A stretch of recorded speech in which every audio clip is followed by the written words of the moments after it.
Assalamualaikum warahmatullahi wabarakatuh.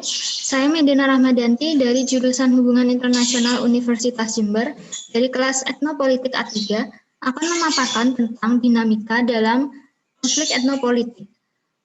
Di sini saya akan membahas tentang dimensi dari konstelasi konflik etnopolitik dan juga 5 aspek dinamika konflik etnopolitik. Dimensi konstelasi konflik etnopolitik. Potensi konflik etnopolitik membandingkan jumlah bangsa dalam suatu negara dengan jumlah kelompok masyarakat yang dapat dibedakan secara etnis. Latar belakang konflik etnopolitik menurut asumsi bangsa Eropa ini adalah negara-negara harus dibangun berdasarkan etnonasional yang homogen.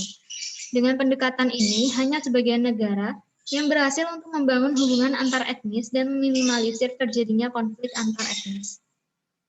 Yang selanjutnya yaitu 5 aspek dinamika konflik etnopolitik.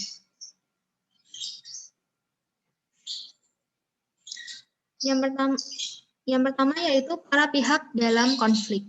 Terdapat 6 elemen konstituen dari definisi umum kelompok etnis, yaitu a shared name, the myth of a shared origin, a shared history, a shared culture, links with a particular territory, dan an awareness of community.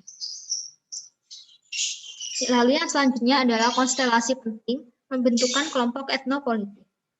Konstelasi penting dalam pembentukan kelompok etnopolitik menurut Edgar dalam proyek Minorities at Risk, yaitu antara lain, yang pertama adalah bangsa nasional, yang mencari hak-hak untuk menentukan nasib sendiri. Bangsa nasional ini dibagi menjadi 2, yaitu etnonasionalis, yaitu orang-orang yang terlibat adalah kelompok yang berukuran besar, yang merupakan fokus penting dari pemukiman regional dan sudah terdapat sejarah otonomi politik. Yang selanjutnya yaitu masyarakat adat, yang merupakan keturunan dari penduduk asli suatu wilayah, dan mereka memiliki ekonomi subsisten dan budaya yang berbeda jelas dari kelompok yang membentuk negara tersebut. Yang selanjutnya yaitu masyarakat minoritas, yang berjuang untuk politik, sosial, dan ekonomi yang lebih baik. Masyarakat minoritas ini dibagi menjadi 3, yaitu etnoklasis.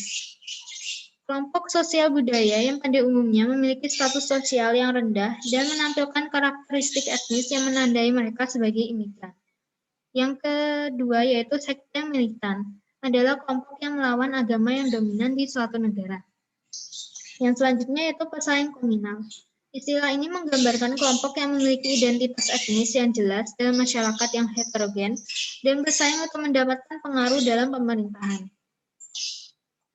Lalu yang selanjutnya adalah hubungan antara pihak dengan konflik.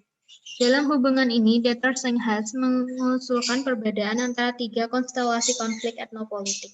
Yang pertama yaitu konflik yang berkaitan dengan pengamanan aset. Ciri yang menonjol di sini adalah bahwa kelompok tertentu sampai pada kesimpulan bahwa investasinya dalam pemeliharaan negara lebih besar daripada manfaatnya yang disebabkan dari bergabungnya dengan kelompok etnonasional lainnya. Dan selanjutnya yaitu konflik yang berkaitan dengan perlawanan terhadap orang asing. Hal ini mengacu pada upaya yang dilakukan oleh kelompok yang setidaknya sebelumnya dibentuk atau masih merupakan mayoritas penduduk di suatu wilayah tertentu, melakukan kontra ancaman nyata atau dugaan terhadap dominasi atau integritasnya. Dorongan ini diarahkan khususnya terhadap imigran dengan klaim atas hak tempat tinggal sebelumnya. Yang selanjutnya yaitu konflik yang berkaitan dengan perlawanan terhadap asimilasi. Konstelasi ini mempresentasikan bentuk klasik perlindungan minoritas. Sebuah kelompok yang secara numerik lebih rendah berusaha untuk menegaskan identitasnya kepada kelompok mayoritas. Lalu yang selanjutnya adalah hal yang disengketakan, yaitu identitas dan kepentingan. Kasus yang paling umum adalah bahwa tuntutan kelompok etnonasional terhadap hak-hak khusus mereka, yang seringkali hanya sekedar keinginan untuk diperlakukan non-diskriminatif, dihadapkan pada kecenderungan negara-negara untuk menolak atau merelatifkan fitur khusus ini, melalui asimilasi atau dalam kemungkinan terburuk berupa represi atau penggusuran. Yang selanjutnya yaitu dinamika eskalasi, antara lain konsekuensi personalisasi, penyederhanaan, ancaman, dan kekerasan. Konflik etnopolitik umumnya terjadi dalam periode yang panjang. Proses ini melibatkan berbagai faktor subjektif dan objektif yang saling mempengaruhi. Konflik juga terjadi sebagai hasil dari faktor-faktor objektif. Contohnya pola pemukiman, pergeseran populasi, rezim pemerintahan, perbedaan pandangan budaya, dan ketidakadilan sosial. Pengalaman sejarah sepertinya mendukung tesis bahwa konflik ini menunjukkan kecenderungan untuk meningkat ke arah resolusi kekerasan. Hal ini disebabkan oleh kurangnya pilihan untuk terjadinya perdamaian di tingkat internasional. Dan selanjutnya yaitu sikap para pihak terhadap konflik antara polarisasi dan transformasi. Dinamika sosial yang kompleks menunjukkan fakta bahwa sikap terhadap konflik itu bervariasi dari satu tingkat ke tingkat yang lainnya. Namun jika dilihat lebih dekat pada aktor yang terlibat dalam etnopolitik konflik, dimensi sikap dapat dipecah lebih jauh. Tiga aspek penting di sini antara lain yang pertama lokasi para aktor dalam pergaulan hierarki pihak yang terlibat, kedua tingkat polarisasi antara aktor-aktor ini, ketiga perubahan sikap mereka dalam skala waktu yang panjang.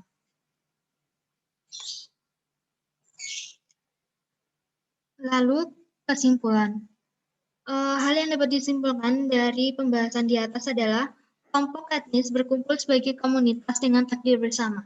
Mereka melakukannya dalam proses pergantian antara faktor subjektif dan objektif, antara kebutuhan individu atau keanggotaan, keamanan, dan partisipasi dalam kelompok, budaya dan proses sosioekonomi inklusi dan eksklusi, mobilisasi dan instrumentalisasi, dan varian traumatis dan heroik dari masyarakat.